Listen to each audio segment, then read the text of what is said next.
मोटासू आज शिक्षा मंत्री मदन दिलावर ने माध्यमिक शिक्षा बोर्ड परीक्षा को परिणाम जारी કર્યું છે।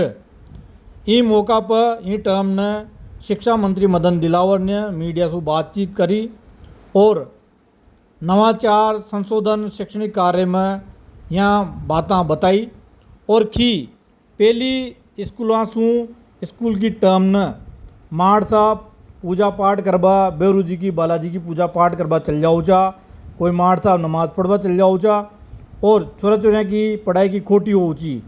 तो माँ की सरकार आया बाद नी पर सख्त पाबंदी लगाई, पहली कोई न टोको चो माड़ साहब स्कूल के टाइम न पूजा पाठ का नाम छू या नमाज पढ़वा के लेकर गायब हो जाओ चा और यह चीज़ा पर सख्ती करी पाबंदी लगाई।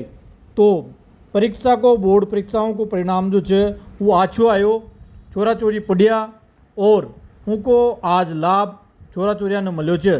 कई कुछ मंत्री मदन दिलावर ने की ता सुनो। हमने सबसे पहले तो ये कहा कि जो विद्यालय में अध्यापक किसी धार्मिक कार्य को लेकर गायब हो जाते हैं, जैसे कि गुरु जी की पूजा करने के नाम पर जा रहा हूँ, बालाजी की पूजा करने के नाम पर जा रहा हूँ, नमाज पढ़ने के नाम पर लेकर जा रहा हूँ, तो कोई टोकता नहीं था। जिन्हें नहीं टोकता था कि कोई नाराज होंगे भी, तुम पूजा पाठ करने में भी नमाज पढ़ने में भी टोकते हो, तो उस पर हमने पाबंदी लगाई है कि कोई भी स्कूल समय में स्कूल नहीं छोड़ेगा, केवल शैक्षिक कार्य ही कराएगा। एक तो ये किया है। दूसरा हमने कहा कि जो 100 अंकों का जो होता है उसमें 20 नंबर हमारे जो शतरांक के होते हैं वो शिक्षक देते हैं। वो शिक्षक अपने हिसाब से देते हैं। जिसे हमने देखा कि अभी तक का जो मैंने देखा है, जितना देखा है 18, 19, 20 इतना तक अंक देते हैं, यानी सर्वाधिक अंक देते हैं। इधर 80 में से 13 नंबर आते हैं तो बच्चे पास हो जाते हैं। तो हमने शिक्षकों को कहा कि ये कोई परीक्षा परिणाम अच्छा नहीं है कि आप इसको भी आप 100% कर दो। तो हमने कहा कि शतरांक तो आप चाहे जो दो, लेकिन जितना प्रतिशत आपने शतरांक दिया है उसका आधा प्रतिशत, यानी आपने 20 में से 20 दे दिया तो इधर 80 बचे, उसमें से 40 नंबर लाना जरूरी है। नहीं तो छात्र को तो पास कर देंगे, लेकिन हम जो हमारे अध्यापक जी हैं उनको फेल कर देंगे। और इसके बारे भी उन सब लोगों ने सारे अपना आलस्य छोड़ करके और पढ़ाई में ध्यान लगाया है। उसका भी हमको बहुत बड़ा लाभ मिला है। हमने अध्यापकों को यह भी कहा कि जिस विषय को पढ़ाते हो आप, यानी जिस पाठ को पढ़ाने वाले हो, उसको आप घर पढ़ कर के आओ, ताकि आप विद्यार्थियों की शंका का समाधान ठीक तरह से कर पाओगे। उसका भी लाभ मिला है।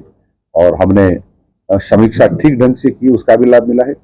और आप जानते हो कि मोबाइल जो हमारा मेरे शब्दों में कहूँ, गांव के शब्दों में, तो ये शत्रु है, कई कामों का शत्रु है।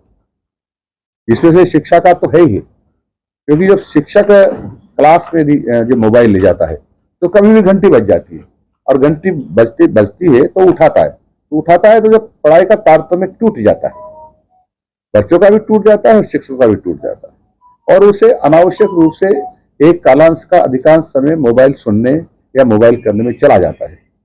कुछ अध्यापक ऐसे भी थे जो मोबाइल में कुछ देखते ही रहते थे, पढ़ाते नहीं थे। तो हमने मोबाइल ले जाने पर कक्षा में पूर्णतः पाबंदी लगाई कि कोई भी शिक्षक अपनी कक्षा में जो पढ़ाते समय कोई भी मोबाइल नहीं ले जाएगा।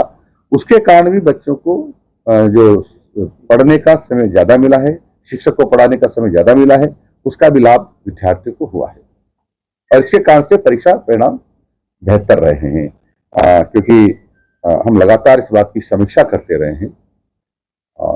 और अध्यापकों को भी जो मर्यादित भाषा में हमने उनको समझाया कि विद्यार्थियों के हित में जो होगा वही आप लोग को करना चाहिए, हम भी वही करेंगे। क्योंकि पहला काम हमारा छात्रों का हित है और सेकेंडरी है हमारा कर्मचारी अधिकारियों का हित। इसलिए पहला छात्रों का हित है, इसलिए आप सब लोगों से हमारी अपेक्षा है आप ठीक काम करें।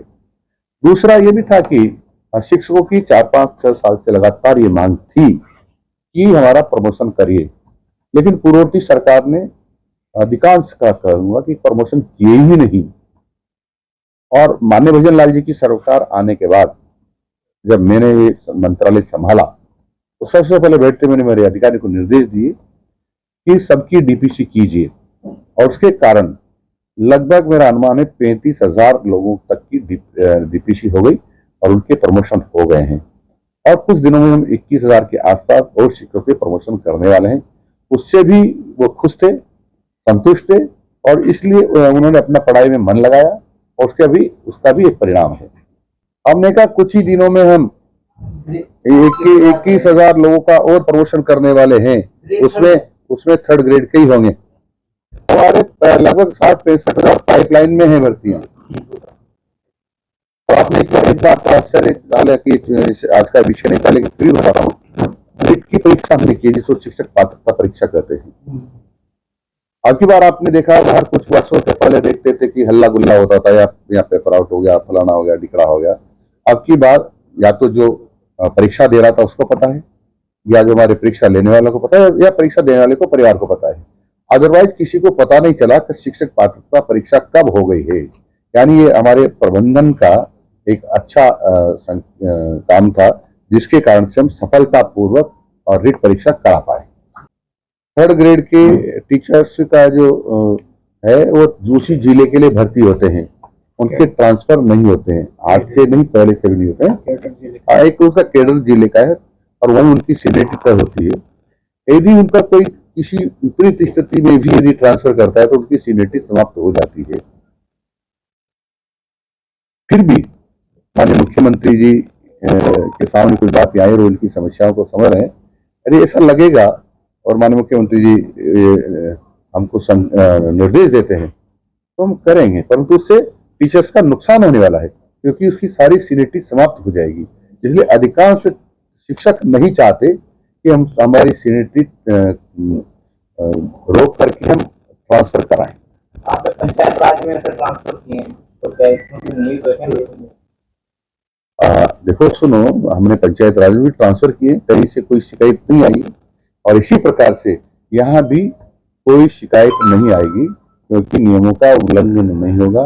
और किसी प्रकार का जो आती है ना आजकल लगातार रहता है कि पूर्व मंत्री जी ने पूछा था एक शिक्षकों की मीटिंग में कि क्या हमारे यहाँ ट्रांसफर पैसा तो नहीं चलता है। पूर्व मुख्यमंत्री जी ने पूछा था, तो वहां से आवाज कही ना, हाँ चलता है, पर ऐसी नौबत अब नहीं आएगी, ये गारंटी हम देते हैं।